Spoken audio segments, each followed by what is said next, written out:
Comment section में काफ़ी candidate मैंने देखा है बार-बार पूछते हैं कि परमानेंट जॉब्स निकलती हैं, कब निकलेंगी? इसरो में कब परमानेंट जॉब्स आएँगी? और एक्सपीरियंस बेस्ड पे ही आप वैकेंसीज़ की जानकारी देते हैं। कोई ऐसी वैकेंसी भी बताइए जिसमें फ्रेशर्स के लिए भी मौका हो, जिनके पास एक्सपीरियंस नहीं है उनके लिए भी एक मौका हो। तो ऐसी ही वैकेंसी का ये एक नोटिफ़िकेशन मैं आपके साथ आज शेयर करने वाला हूँ, जिसमें मैं जानकारी दूँगा परमानेंट जॉब्स की और जहाँ पर फ्रेशर्स के लिए भी मौका है एप्लीकेशन फॉर्म को फिल अप करने का। तो ऐसी ही ऑर्गेनाइजेशन जो कि गवर्नमेंट ऑफ इंडिया के अंतर्गत काम करती है, गवर्नमेंट ऑफ इंडिया भारत सरकार के सारे बेनिफिट्स इस जॉब में आपको मिलने वाले हैं। अच्छी सैलरी मिलेगी। जैसे ही नेक्स्ट पे कमीशन आउट होगा उसके सारे बेनिफिट्स मिलेंगे। एचआरए मिलेगा, डीए मिलेगा, जो भी नेशनल पेंशन जो इसमें स्कीम है उसके अंतर्गत आप होंगे। पीएफ बेनिफिट्स, मेडिकल बेनिफिट्स, सारे बेनिफिट्स इसमें आपको मिलने वाले हैं। तो शुरुआत करते हैं आज के इस नोटिफिकेशन की। सबसे पहले बता दूं इसमें जो वैकेंसीज हैं, ये ऑर्गेनाइजेशन कौन सी है जिसके द्वारा जारी की गई है। तो ऑर्गेनाइजेशन का नाम है ISRO, Indian Space Research Organisation. और इसरो के अंतर्गत जो इसरो का telemetry tracking and command network है, उसके अंतर्गत ये वैकेंसीज जो है वो जारी की गई हैं। ये जो विभाग है, ये भारत सरकार के जो डिपार्टमेंट ऑफ स्पेस है उसके अंतर्गत काम करता है। यहाँ पर वैकेंसीज आपको देखने को मिलेंगी टेक्निकल असिस्टेंट के लिए, साइंटिफिक असिस्टेंट के लिए, साथ ही साथ टेक्नीशियन बी के लिए, ड्राफ्ट्समैन, कुक और लाइब्रेरी असिस्टेंट की भी यहाँ पे वैकेंसीज जारी की गई हैं। तो यहाँ पे मेजरली मैं बात करूंगा टेक्निकल वैकेंसीज की, क्योंकि इस प्लेटफॉर्म पे मैं सिर्फ और सिर्फ जो इंजीनियरिंग वैकेंसीज होती हैं और जो टेक्निकल वैकेंसीज होती हैं उनकी ही मैं जानकारी लेके आता हूँ। बाकी डिटेल में जानकारी पाने के लिए अदर वैकेंसीज की आप इस नोटिफिकेशन को हमारे टेलीग्राम चैनल पे जाके डाउनलोड कर सकते हैं। टेलीग्राम चैनल का लिंक इसी वीडियो के डिस्क्रिप्शन में है। टेलीग्राम पे आपको ये नोटिफिकेशन का पीडीएफ तो मिलेगा ही मिलेगा, साथ ही साथ इस एप्लीकेशन फॉर्म का जो डायरेक्ट लिंक है फॉर्म फिलअप करने का, वो भी आपको वहाँ पे मिल जाएगा। बढ़ते हैं, इसमें सबसे पहला जो पोस्ट बताया गया है वो है टेक्नीशियन बी का। टेक्नीशियन बी की ये जो वैकेंसी है, इसमें पहला पोस्ट कोड नंबर है 001। इसमें पहली वैकेंसी है आईटीआई इलेक्ट्रॉनिक्स मैकेनिक के लिए। टेक्नीशियन की ये वैकेंसी के लिए आपने एक तो 10th पास किया होना चाहिए, मैट्रिक पास किया होना चाहिए, और उसके साथ साथ आपने या तो आईटीआई किया हो, या फिर नेशनल ट्रेड सर्टिफिकेट हो आपके पास, या फिर नेशनल अप्रेंटिसशिप सर्टिफिकेट हो आपके पास। कौन कौन से ट्रेड में? तो ट्रेड एलिजिबल हैं electronics mechanic, technician power electronic system, mechanic consumer electronic appliances, mechanic industrial electronics trade. ये अगर ट्रेड में आपकी क्वालिफिकेशन है तो आप अप्लाई कर सकते हैं। दूसरा है आईटीआई कारपेंटर के लिए, तो इसमें आपने कारपेंटर ट्रेड में अपनी क्वालिफिकेशन की होनी चाहिए। इन दो पोस्ट कोड के लिए आपका पहले रिटन टेस्ट होगा, उसके बाद आपका स्किल टेस्ट जो है कंडक्ट किया जाएगा, और इसी के बेसिस पे आपका सिलेक्शन होगा। इसके लिए कोई इंटरव्यू आपका कंडक्ट नहीं किया जाएगा। इसके बाद है ड्राफ्ट्समैन बी की वैकेंसीज। ड्राफ्ट्समैन बी की ये जो वैकेंसीज हैं, इसमें पहला पोस्ट कोड है 003 और दूसरा पोस्ट कोड है 004। 003 है सिविल डिसिप्लिन के लिए और 004 है मैकेनिकल डिसिप्लिन के लिए। इन दो पोस्ट के लिए आपने मैट्रिक पास किया हो, साथ ही साथ आईटीआई या फिर एनटीसी या एनएससी सर्टिफिकेट होना चाहिए ड्राफ्ट्समैन सिविल ट्रेड में, या फिर ड्राफ्ट्समैन मैकेनिकल ट्रेड में। इसके लिए भी पहले आपका रिटन टेस्ट और उसके बाद आपका स्किल टेस्ट जो है वो कंडक्ट किया जाएगा। यहाँ पर बताया गया है कि जो वैकेंसीज हैं यहाँ पे, जो अलग अलग सेंटर्स हैं, जैसे कि पोस्ट कोड 00 जो 1 है, उसमें जो 8 वैकेंसीज हैं उसमें से 5 जो हैं वो भरी जाएंगी जो इसरो का आइस्ट्रेक सेंटर है। 3 वैकेंसीज भरी जाएंगी जो इसरो का मास्टर कंट्रोल फैसिलिटी हसन में है। इसके बाद नेक्स्ट वैकेंसीज हैं टेक्निकल असिस्टेंट के लिए। टेक्निकल असिस्टेंट की जो भर्ती है, इसमें पहला जो पोस्ट कोड है ये है 005 इलेक्ट्रॉनिक्स डिसिप्लिन में। इस पोस्ट के लिए आपने डिप्लोमा किया होना चाहिए इलेक्ट्रॉनिक्स में, और इसमें भी आपका written test plus skill test conduct होगा। दूसरा पोस्ट कोड है 006 मैकेनिकल डिसिप्लिन में। इसके लिए आपने मैकेनिकल इंजीनियरिंग का फर्स्ट क्लास डिप्लोमा किया होना चाहिए। इसके बाद 007 पोस्ट कोड है, जो कि है साइंटिफिक असिस्टेंट के लिए। अब साइंटिफिक असिस्टेंट की इस पोस्ट के लिए जो 007 पोस्ट कोड है, वो है कंप्यूटर साइंस डिसिप्लिन के लिए। और साथ ही साथ 008 पोस्ट कोड है, जो है बीएससी मैथमेटिक्स डिसिप्लिन के लिए। जो कंप्यूटर साइंस डिसिप्लिन के लिए है, उसके लिए आपने बीएससी की होनी चाहिए फर्स्ट क्लास में। और कंप्यूटर साइंस आपका बीएससी में मेन सब्जेक्ट होना चाहिए।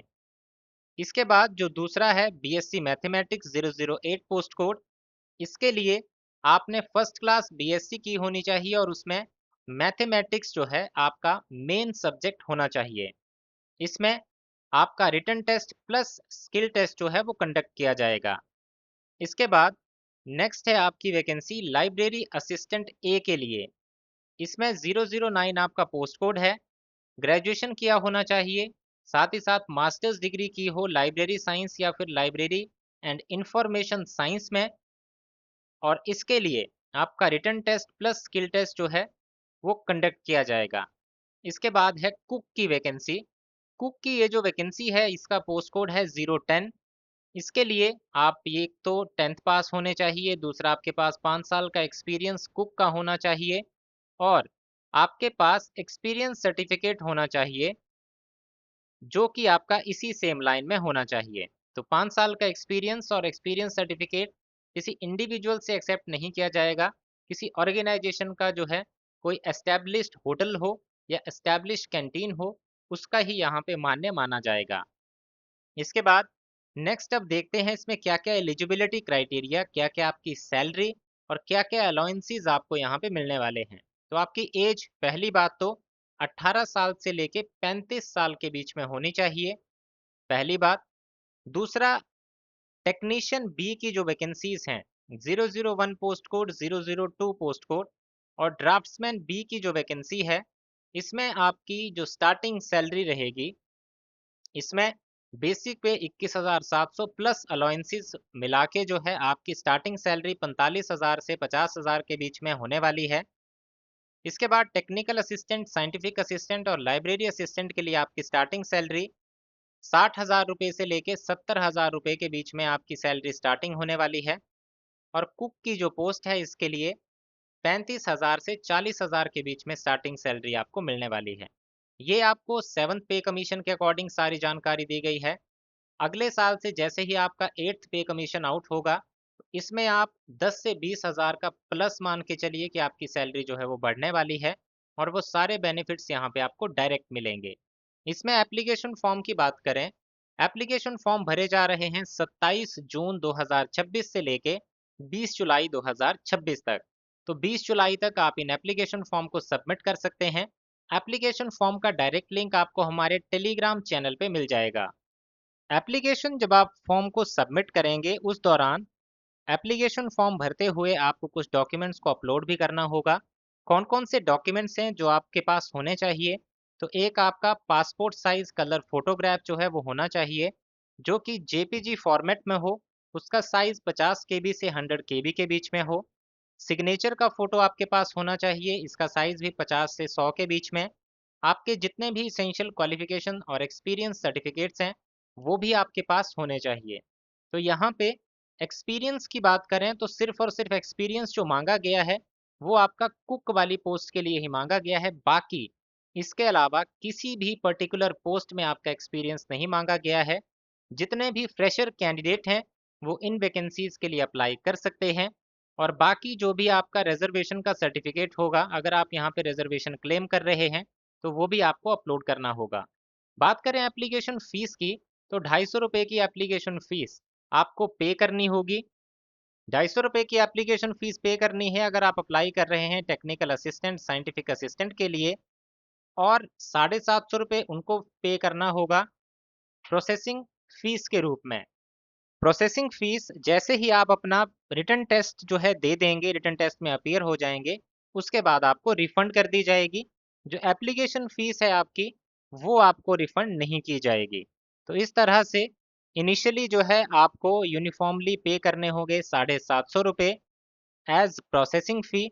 और ये जो है आपको रिफंड की जाएगी बाद में, जैसे ही आप सीबीटी या फिर रिटन टेस्ट में अपीयर होंगे।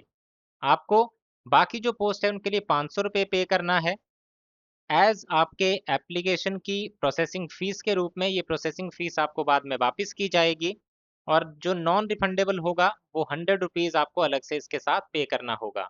तो इस तरह से एप्लीकेशन फ़ीस का ये प्रोसेस रहेगा। इसमें आपका सिलेक्शन कैसे होगा, उसके लिए मैं एक अलग से वीडियो लेके आऊँगा जिसमें मैं जानकारी दूँगा कैसे आपको अप्लाई करना है। एक मोटा-मोटी यहाँ पे ओवरव्यू दे दूँ आपको, तो जो आपकी पोस्ट है टेक्निकल असिस्टेंट, साइंटिफिक असिस्टेंट और लाइब्रेरी असिस्टेंट ए की, उसके लिए आपका 1 घंटे का पेपर होगा, 80 उसमें क्वेश्चन्स होंगे, उसमें आपका हर एक क्वेश्चन 1 नंबर का रहेगा और माइनस 0.33 नंबर की नेगेटिव मार्किंग होगी। सेम प्रोसेस रहेगा टेक्नीशियन बी और ड्राफ्ट्समैन बी के लिए। सेम पैटर्न एग्ज़ाम का, मार्क्स का और सारी चीज़ों का। अब इसमें ये जो एग्ज़ाम है आपका अगला जो कि स्किल टेस्ट होगा, वो सिर्फ़ आपका क्वालिफ़ाइंग नेचर का है।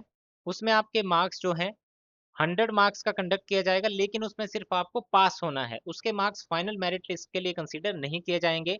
फाइनल मेरिट लिस्ट आपके जो उससे पहले रिटन टेस्ट हुआ होगा उसी के बेसिस पे बनाई जाएगी।